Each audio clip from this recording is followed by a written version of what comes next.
Good evening, everyone. Welcome to Transformational Tuesdays with Tasha.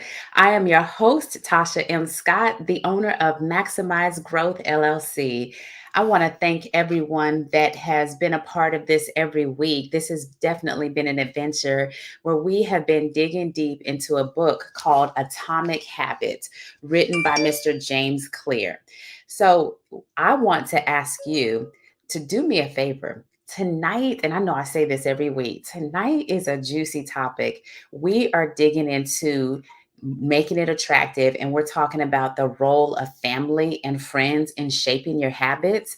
So, what I want you to do is, I want you to reach out to your best friend, your spouse, your girlfriend, your boyfriend, your accountability partner, your best friend. Reach out to them and say, "We have to watch this together."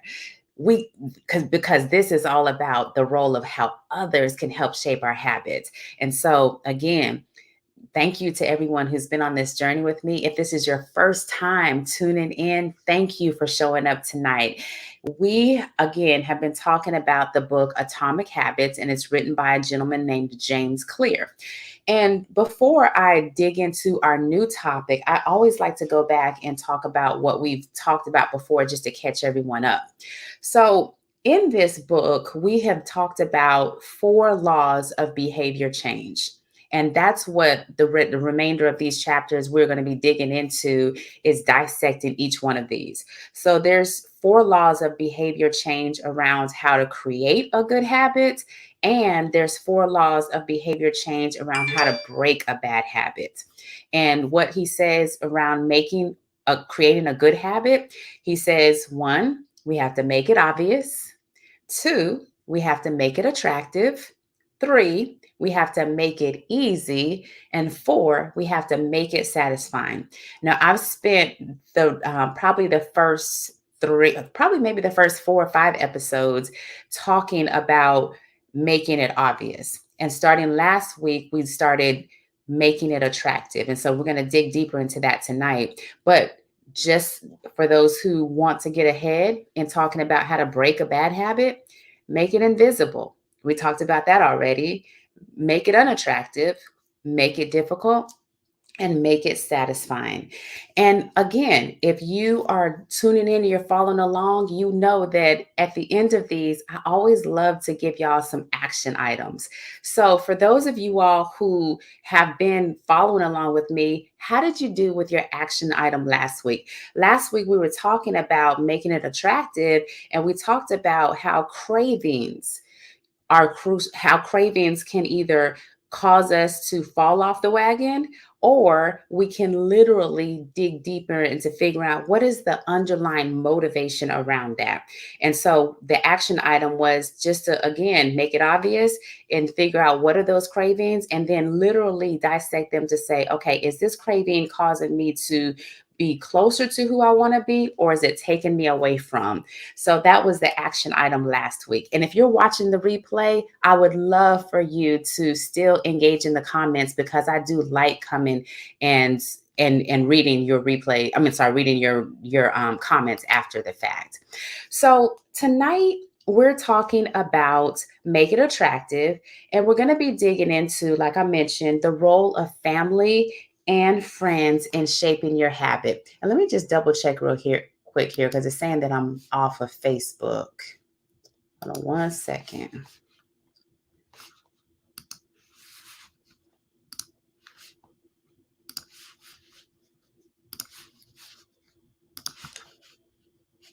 If you are following along with me and you can hear me okay, can you just let me know in the comments?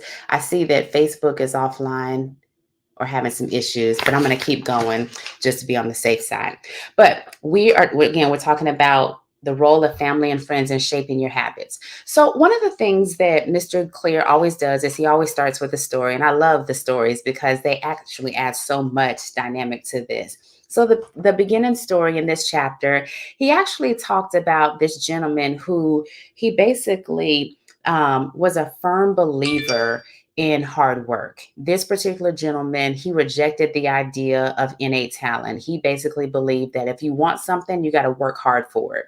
And he claimed that if we took deliberate practice and development of our good habits, he said that any child who is put in a good environment and they are put in an environment where they can practice something and they're developing good habits, he said this child can become a genius in any field.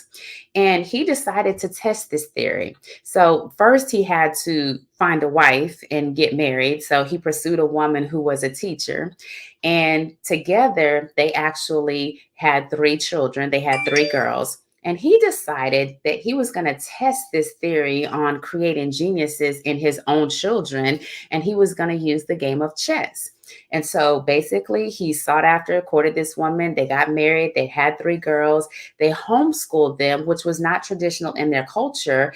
And he decided to groom them to play chess. And I believe he started them as early as 4 years old. And the girls grew up in this environment because they practiced, they had good habits, they were consumed with it. So they actually grew up and became record breaking chess players. They basically were geniuses. It became their obsession. And to these young girls, this was their norm. This was normal for them. When they would do interviews, people would ask them all the time, what was it like growing up in your home when that's all that y'all did and you were obsessed with that? And to them, they were like, it was normal. It was normal. And tonight we're talking about the role of family and friends in shaping our habits. And like I mentioned, the first law of behavior change is make it obvious. The second one is make it attractive. So in this chapter, Mr. Clear talks about social norms. And he used this example with this family to say these girls didn't know any better. They came into the world. Their dad already had a plan that they were going to be geniuses. They were surrounded by chess and all of this. So they didn't know anything different.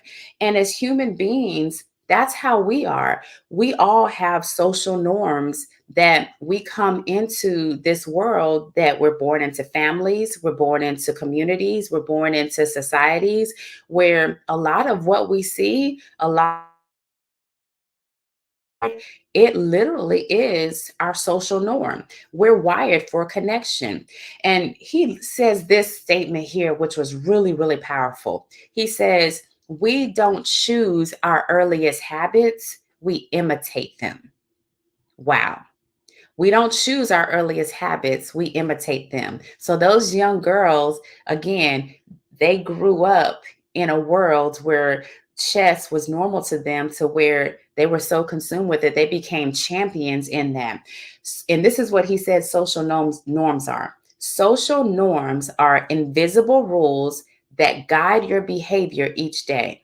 You always keep them in mind, even if they are not top of mind.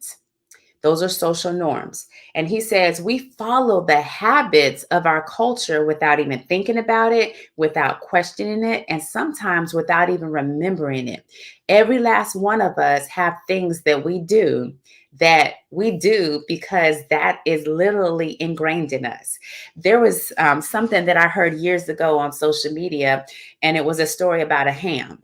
And this one particular lady, she baked a ham and she cut the ends off the ham. And her child came up to her and said, "Why are you cutting the ends off the ham?" And she said, "I don't know. That's what grandma did." So she went to her mom and she said, "Hey, mom, why do you cut the ends off the ham?" And she said, "I don't know. That's what my parents did." And when they started questioning it down the line, what they found out was that the only reason why whoever started this cut off the ends of the ham is because they didn't have a pan that was big enough. But this tradition was passed down and people were doing it in the family and they didn't even know why they were doing it. That's an example of social norms. And so he says we follow habits of our culture, like I said, without thinking. And a French philosopher once said, the customs and practices of life sweep us along. Think about that. The customs and practices of life sweep us along. We are all operating in social norms. And when you think about it, every last one of us, we are wired to belong to something. We're wired for a community. We're wired for our families. We're wired for connection. And what happens though is our habits actually affect how we show up. He says, and it affects our behaviors. And he said behaviors are attractive when they help us fit in, because the last thing that we want to do is feel like an outcast. And remember, I said in what we're talking about in Atomic Habits, the laws of behavior change make it obvious, make it attractive. And so typically, what's attractive to us, behaviors that we're modeling, they're attractive. And in fact, he says we imitate. Remember, I'm gonna go back to this because this was powerful. He said we don't choose our earliest habits, we imitate them. So a lot of what we're doing, would you agree or disagree? A lot of what we're doing right now, it's because we're imitating behaviors, social norms.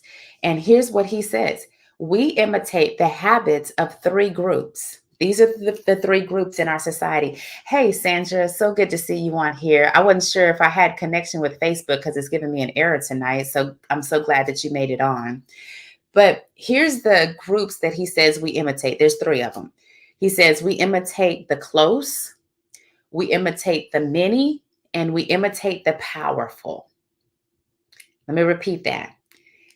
Typically in society, we are imitating three groups: either the close, the many, or the powerful. And each one of these groups offers an opportunity for us to leverage this second law of behavior change, that is, make it attractive. And when we do this, it can sometimes make our habits more effective because we're so wired for connection, we're so wired for community. What we want to do a lot of times, and I hate to say it, we want to fit in the groups that we're a part of. Those are social norms. So let's break that down. The first one, he said, imitating the close. This can be friends, it can be family, it can be people that are in proximity to us. And proximity has a powerful effect on our behavior. We spend a lot of time talking about our physical environment, how we need to change our physical environment, and that will help support our habits. But when he talks about proximity, he's also talking about our social environment as well. And he says we pick up habits from the people around us. That is imitating the close. He gave some examples. He said we copy the way that our parents argued. The way our peers flirt with each other, we imitate that. The way our coworkers get results. A lot of times if we're not careful, we're imitating, especially if it's if it's bad results, we're imitating habits. This is a good one. He said, if your spouse has a habit of double checking if the door is locked before y'all go to bed, chances are you're going to double check the door lock before you go to bed. Can you see this? Can you think about some things also? How even in your own life, a lot of what we're doing, we've probably seen someone else do it. Maybe someone said a joke, or they have a phrase that they've coined, and all of a sudden we find ourselves saying the same thing that they did. We're joking the same way that they joke. The closer that we are to someone, the more likely we are to imitate our habits. You ever heard the term, show me your friends and I'll show you your future? This is something that we really need to pay attention to, because if you are on a journey, an adventure where you say, you know what? I want to be healthier. I want to have the right mindset. I want to be positive. I want to be progressive. But you're struggling because you're finding that maybe there's areas that you're not. Chances are we have to ask ourselves, who are we surrounding ourselves with? I love to read. You see all my books here, right? Chances are you were attracted to this live stream because guess what? You like to read. There was something about Atomic Habits that you were drawn to. You said, I want to surround myself with that. So you show up here, thank you, every week because you say, I want to grow, I want to develop, and this is going to help me. And a lot of times what's happened is our friends and our family, they provide some sort of invisible peer pressure that pulls us in their direction. And sometimes it's friends, but sometimes it's actually our family, our blood family, right? And so again, look at yourself, look at your habits and ask yourself, is this me or is this something that I've picked up from someone that I'm around? Right?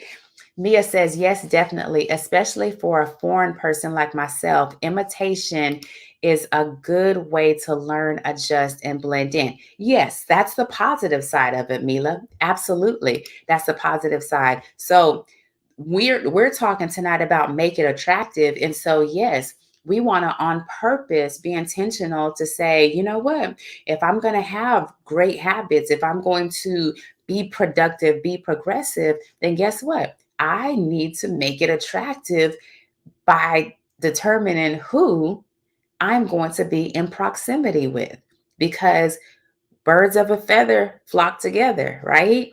And so if you want to be successful and you want to grow, then on purpose, you're going to have to pay attention to who you're going to surround yourself with.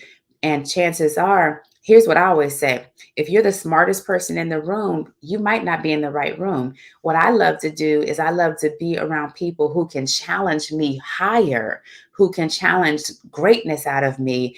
And so, therefore, I'm going to be very intentional about who I am in proximity with. Other things that he says here, one of the most effective things you can do to build better habits is to join a culture where desired behavior is the normal behavior. New habits seem achievable when you see others doing them every day. Y'all know I can't have this conversation without talking about fitness in some capacity, right? And so that's an example of culture. You know, if you're someone who is into fitness, then chances are you're going to surround yourself with a culture. It could be a gym, it could be workout partners, it could be you could be working out at home to a YouTube video, but you're going to literally surround yourself with a culture. You're going to, that's what you're going to read, what you're going to watch, what you're going to listen to, because you're going to want to adapt those behaviors from the people that you're surrounding yourself with. And that's why he says to make your habits more attractive, we actually have to consider this more than we ever have before. We can't afford to just put our heads in the sand and just go with the flow in this way. If we're going to have good habits, if we're going to make them attractive, we need to pay attention again to who we have in proximity to us. Because when we join this culture, whether it's a gym, whether it's a church, whether it's a book club, whatever that looks like, whether it's just friends that you're just hanging out with, whatever that looks like, your desired behavior is going to be normal behavior. And he says, typically, when you gravitate to that culture, you already have something in common with that group, right? And so, this is really key too. He says nothing sustains motivation better than belonging to the tribe. Because why? We're human beings and our societal norms say that we're wired for connection. We're wired for community. So if we're going to be in proximity with people, we might as well be intentional about it. That was the first one, imitating the close. The second one, he says, we imitate the many. And with this, he says, this is the normal behavior of the tribe, often overpowers the desired behavior of the individual. Humans are similar. He said there's a lot of tremendous internal pressure to comply with the norms of the group. So this is where we have to look and say, okay, the many, it could be anything, any group, you know. He says this, the crowd. This is where we have to be careful. Most days we'd rather be wrong with the crowd than right by ourselves. So again, it goes back to identity. Who are you? Who are you surrounding yourself with? Because a lot of times, if we're not careful, that crowd could be going in the wrong direction. And because we don't want to be the odd person out, we don't want to be ostracized, we don't want to be judged, a lot of times what will happen is the desire to fit in will actually override the desire for great habits or healthy habits. That's deep, isn't it? That's deep. And so he said, when changing your habits means challenging the tribe, change becomes unattractive. Hi, Tracy. Good to see you on here.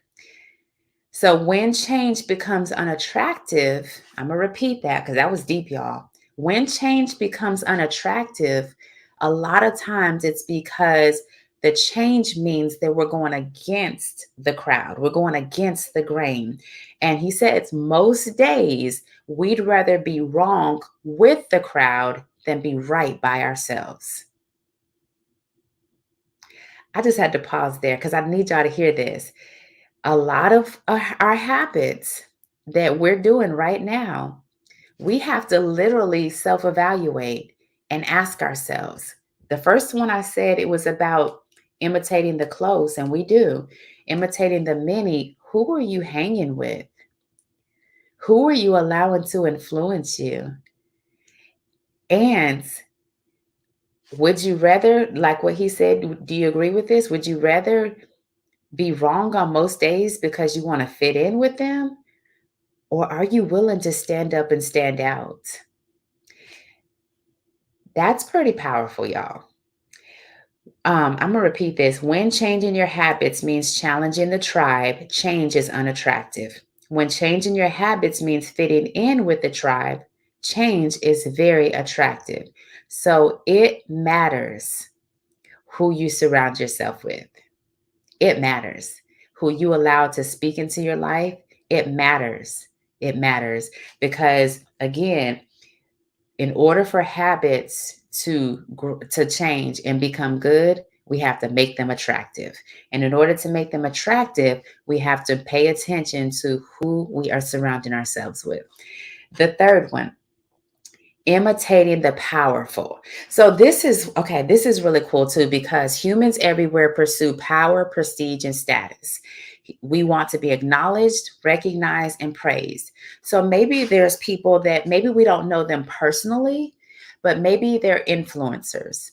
They could be movie stars, singers, business people. They could be people who just have clout, who have status. And there's somebody that we may never meet in person, but there's somebody that we look up to, we admire them. And a lot of times, especially here on social media, you see this, especially for my business people, y'all will see all the time, 6 weeks to six figures, or do this or do that. And so what we try to do is we try to become them and adopt the habits of what they do without understanding the price that they had to pay to get to where they are. So it's really crucial, again, going back to, it matters who we pay attention to, who we allow to speak into our lives, because a lot of times you don't know the price that they had to pay. Or here's the thing, they could be very powerful and prestigious, but you don't know the habits that they're wrestling with behind closed doors, the unhealthy habits I'm talking about. We see the highlight reels, right? We always see the highlight reels, but we don't really know. And so, again, it matters who you allow entrance into your minds, into your thoughts, into your heart. It matters. So, he says, we are drawn to behaviors that earn us respect, approval, admiration, and status. If a behavior can get us approval, respect, and praise, we find it attractive. And once we fit in, we start looking for ways to stand out. We are also motivated. This is the flip side. We're also motivated to avoid behaviors that would lower our status. We are continually wondering, what will others think of me? And altering our behavior is based on the answer. This is some deep stuff, y'all. We imitate the habits. I'm going back of these three groups. We imitate the habits of these three groups: the close, the many, and the powerful. Maybe not all at the same time, but at some point in time. If you look at your life right now and look at your circle, look at who's influencing you, look at your mentors, look at what you're watching, what you're reading, all of that, you'll probably find habits in common. And again, this could be a good thing if we make it attractive and we want to grow, we want to progress. That could be a very good thing because we've been intentional. But if you have some bad habits, some toxic habits, some things that you know that they don't align with your identity, this is a really good time to take inventory and ask yourself, okay, just like we did with our physical environment, we have to do with our social environment. We have to ask ourselves, is this person, this voice that I'm letting in, this person that I'm letting in, is this taking me closer to who I'm supposed to be? Or is it taking me away? Is it taking me closer to the habits that I'm supposed to be, that I'm supposed to have? Or is it causing me to go away from the habits that I need and causing me to have toxic, unhealthy habits? Again, this is everything in this book it goes deeper and deeper.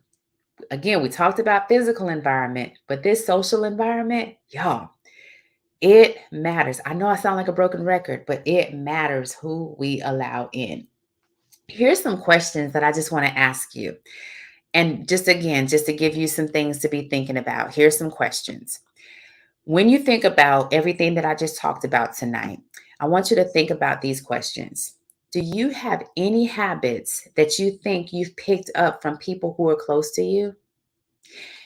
And you can categorize them as number one, do you have any healthy habits? For me, I'll give you an example. There's a couple of things that I could talk about, but I always use the fitness as an example. I'm surrounded now by people who support my fitness journey. I'm surrounded by people who it's like an iron sharpens iron. They're working out. They're eating healthy. They're challenging me. In many ways, I might be challenging them. So on purpose, I'm surrounded by people who are helping me, progressing me. And here's the thing, they're not able to do it for me, but the very fact that I'm around them makes me want to drink my water, makes me want to eat healthy. It makes me want to show up and do my workouts because those are healthy habits that I've adopted. Another case scenario is reading. I am constantly reading things that, again, sharpen me, that I have goals. Yes, I have desires, but I need healthy habits in order to be the business owner that I am, to be the woman that I am, to be the mom that I am. I have to adopt healthy habits. For example, I mean, we could talk about a lot of stuff, but we talked about environment. My environment has to be conducive to the person that I'm becoming. It has to. And it's not just when people are here that I'm on, it is probably more important when people are not here, when it's just me, right? And so those are just some small examples. But think about yourself. And if you do, just you don't have to tell me what it is, but just say yes in the chat. Do you have any habits that you think you may have picked up from people who are close to you? I would love to hear your response. You don't have to tell me your business, but just put yes in the chat. If you can pinpoint, because I don't need to know, but you need to know. If you can pinpoint, yep, I can identify this habit right here, whether it's a good one or whether it's a bad one, and say, because of who's close to me, I'm doing this. And again, you get to decide, does it take you closer to you who you're supposed to be, or does it take you away? Thank y'all for your honesty. Thank you, Sandra. Thank you, Tracy. Thank you, Mila. So here's the number two. Do you have any habits that you think you've maybe picked up from any powerful people in society that you may admire? You know, have you listened to things? In case in point, you're watching a YouTube video right now or Facebook Live, and we're talking about habits, right? But maybe there are some things that you've listened to in the past And maybe, and I'm going to kind of go in a different direction. Maybe they haven't made, maybe it hasn't been attractive for you. Maybe when you've listened to it or you watched it, something in you just, it robbed you of your peace. you know Maybe even on social media you've had to chill on following certain people because maybe every time you see them, whether it's what they say, whether it's what they show, that something in you, it just doesn't agree with your spirit or where you're going. So we get to decide. We get to decide. We have more control than we realize on who we are and where we're going. So Sandra says, you're making me think more intentionally about the people I'm in relationship with. I may need to make changes. Sandra, that could be a whole different conversation that we have, because those are some changes that I've had to make. You know, there are people now that I was very close to that I'm not anymore because, again, is this taking me closer to the person that I'm supposed to be, or is this taking me away? And there are many times that we're going to have to take inventory. We're going to have to take inventory of our lives. And I read a lot, so I read this in another book, and one of the things he said, I am the problem and I'm the solution. So at no point in time can we look at people and say it's your fault that I'm this, or it's your fault that I'm that. Nobody can make us be anything. We have to take ownership of who we are, and part of taking ownership of who we are means that we have to set the right boundaries for who we allow to pour into us. I know I'm talking to myself if I'm not talking to anybody else. um, are you a part of any groups that have similar habits to you? So for me, I go to the gym, I have a trainer, I have friends that help me in my habits and can hold me accountable to the things that I said that I want, to the person that I said I want to be. And they can call me out and say, that's not who you are, that you're not acting like you're who you're supposed to be. Those habits that you have, that's not who you are. um Here's some more things I want to say, I want to just challenge you on. you know these are some goals. Maybe you say, I need to find a group, I need to find people. Anybody here, that's a thing for you where you say, Tasha, I might need to just start over. You might say, I need to just clean house, and just start from scratch. Hey, you do what you got to do. You do what you got to do. But at the end of the day, what you should never be able to say is that you were a victim or that you were stuck. Stuck means you don't have options. Okay? You have options. You have options. And some of the things that I've had to do just to get here, to be able to sit here and have this conversation with you, some of the things that I've had to do was I've had to go to counseling. I am a big fan of counseling. I've had to go to counseling, and that counselor has really helped me to unlearn some things, to relearn some things, and to pay attention to who I am. There's things, I mean, we could go back and I could pinpoint and say this, that, or the other, but at the end of the day, I'm not a victim. So part of me taking ownership of how who or what I allowed to have proximity to me is I had to do some work. I'm doing the work. So the counselor was there to help me heal in some areas that maybe there was some brokenness, maybe there was some shame, maybe there was some unforgiveness, all of that. I'm going here for a reason. I don't know who needs to hear this, but counseling was a big resource for me. And then I've had a life coach. I have a life coach now, that the difference between counseling and life counseling helps you to go back and help you see where you got stuck. Life coaching is really helping you to go forward. And life coaching is helping to say, I have a goal. I have a goal to become this person. I have a goal to do this. And they help me get from point A to point B. Nobody can do it for you, but you can have resources that can help you to and when I say uncover, to uncover the shame, to uncover the hurt, to uncover the stuck places, uncover the pain, the unforgiveness, all of those things. Resources are there to help us so that we can do the things that this book is asking us to do. Tracy says, I need to find a group. Tracy, thank you for being honest, because a lot of times people will stay with the same group. And what did he say here? Most days we'd rather be wrong with the crowd than right by ourselves, because we feel like there's nobody else out there. And Tracy, one of the things that I had to do, again, in addition to counseling, in addition to life coaching, was I had to be in rooms that scared me. Let me explain. Sometimes we are in places where people admire us, they put us on pedestals, and they're like, oh my gosh, you're amazing, you're great, but nobody's challenging us. And so, one of the things that I had to do, Tracy, is I had to on purpose find people who challenge me. And a lot of times when we're in this space, a lot of times the person or people are already in our lives. We may have run from them, or maybe we have avoided them, because it's not the easiest thing in the world to be challenged. But I would just encourage you, Tracy, to just write a list of people who are in proximity to you right now and ask yourself, out of everybody on this list, who is challenging me? And chances are you can start with one person at a time. It may not be that you find a group all at once. Maybe you find one person at a time, and that can help you go in the forward direction. Sandra says, it's also because as a friendship unfolds, I learn new things about the other person. Rather than sticking with it as is, maybe I can adjust the interaction, or it might be better to back out and go in another direction. Ooh, Sandra, again, some good stuff you're saying here tonight. There's another book that I read by Sarah Jakes Roberts, and it's called Don't Settle for Safe.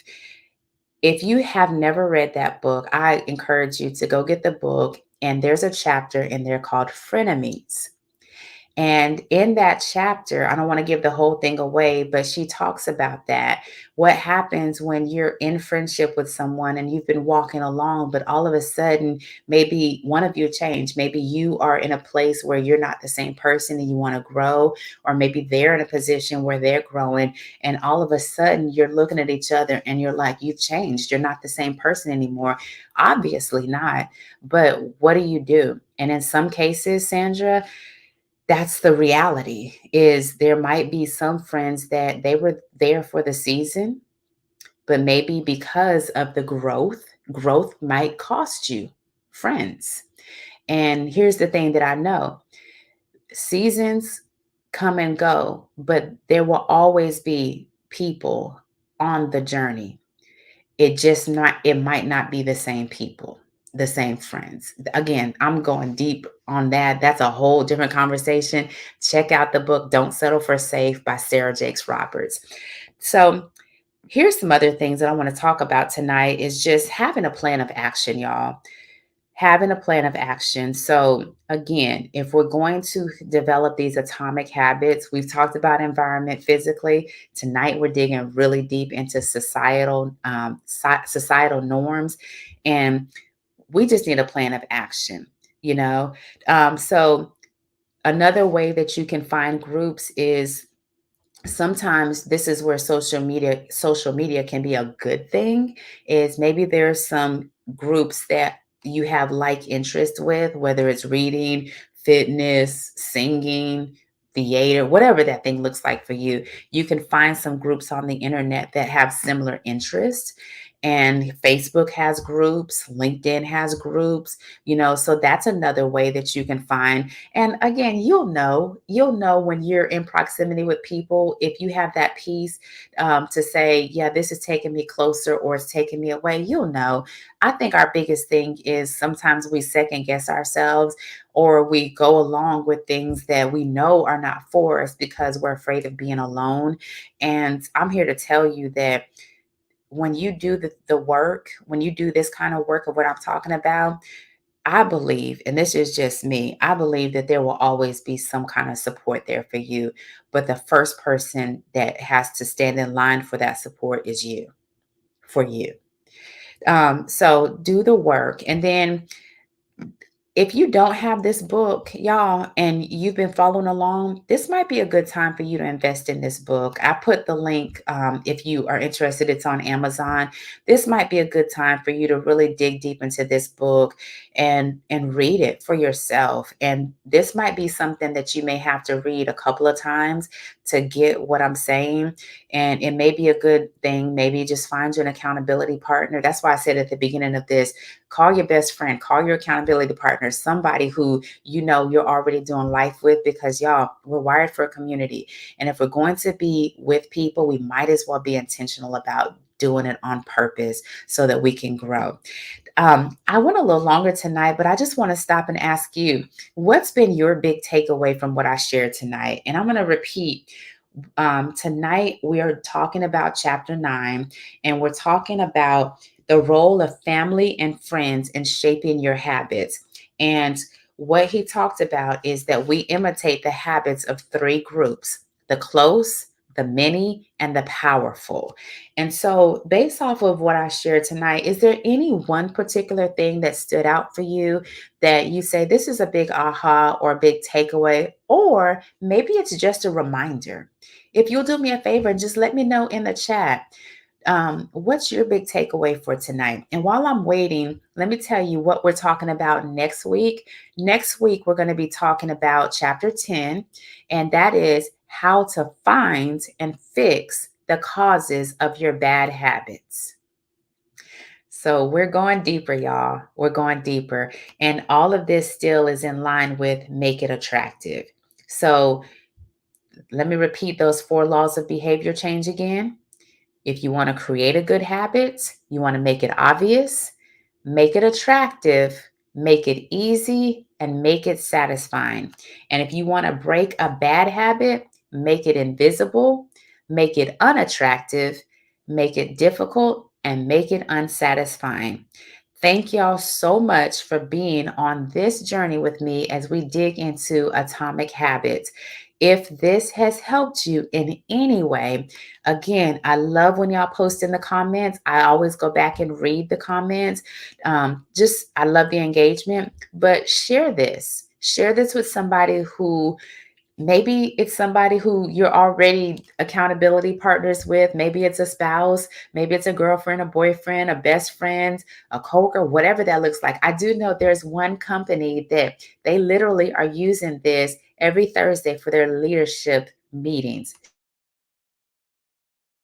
Being on this journey with me tonight. And again, do the work, whatever you need to do to be you. Miss Sandra says her takeaway is for her to be conscious about her friends to make sure it still makes sense to continue. That right there, Sandra, that's deep. But here's the thing, it's necessary. So I would love for you to get that book, and especially that chapter on frenemies. And if you do read it, let me know, because I'd love to have a conversation about it with you. All right, y'all, that is it for tonight. Thank you for being a part of Transformational Tuesdays. Oh, I don't want to miss anybody. Miss Mila says, my takeaway is that I have a lot of reevaluating of my surroundings to do. Join the club. Mila, thank you so much for that, because we're all a work in progress. So thank you for sharing that. All right. I don't want to rush off, but I just want to check one more time, see if there's any other takeaways. All right. I don't see any. Y'all, thank you so much again. Again, I'm Tasha Scott, and every week we're on here with Transformational Tuesdays with Tasha. I am thinking about changing the time from 7 o'clock Central to 8 o'clock p.m. Central. Let me know your thoughts on that. Let me know your thoughts. Tracy says, I signed on late, but one of the takeaways for me was to be intentional about my surroundings. Thank you, Tracy. Thank you. I am cheering for y'all. I am praying for y'all, and we're in this journey together. So, y'all have a great rest of your evening, and I will see you next week. Bye.